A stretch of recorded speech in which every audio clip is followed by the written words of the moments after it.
আসসালামু আলাইকুম এভরিওয়ান, সবাই কেমন আছেন? আশা করি ভালো আছেন। আমি আল্লাহর রহমতে ভালো আছি। তো আজকে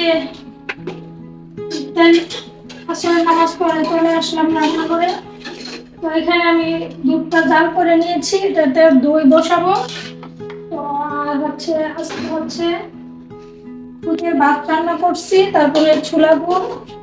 আর এখন হচ্ছে সয়াবিন ভাজবো আমি তেলে। সেটাকে বেসন, তারপরে চালের গুঁড়া, সব মশলা দিয়ে তারপরে এটাকে ভাজবো।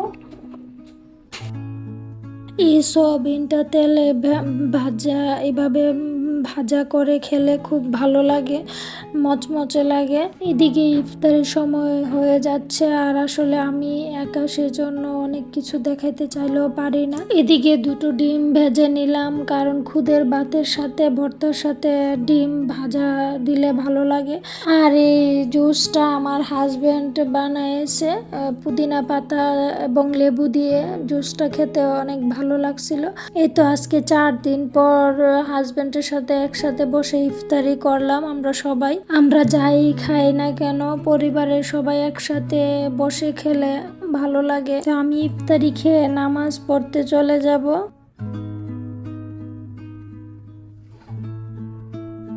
এই তো এভরিওয়ান, আমি ইফতার করে নামাজ পড়ে আবার রান্নাঘরে চলে আসছি। তো এখন ইফতারি করে সবকিছু গুছিয়ে নিয়েছি। আর এদিকে আমি একটু দই বসাবো, তো সেজন্য আমি ঢাকনাটাকে একটু পুড়িয়ে নিচ্ছি, অনেকক্ষণ ধরে দিয়ে রাখছি। আর দুধটাকেও জাল করে নিচ্ছি ভালো করে। দই বসাবো। রান্নাদের আপু এতদিন বাড়িতে ছিল না, তো আজকে আসছে বিকেলে। তো আমরা আজকে ইফতারি করে দেখলেন কি কি করলাম। ভর্তা করছি 2 রকমের, তারপরে খুদে ভাত, ডিম, এগুলা ছোলা বুট এগুলো ছিল। তো আর এখন একটু দই বসাবো আর কি। তা আমার দুধটা ঠান্ডা হয়েছে, কুসুম গরম আছে, যাতে আঙুলটা ডুবায় রাখা যায়, এরকম গরমে আমি তো কাপের দই দিয়ে দিলাম। এটার মধ্যে বসায় দিব।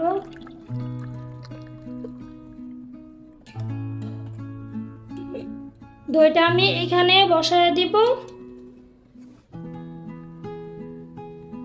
এখানে বসায় সেট করে দিলাম।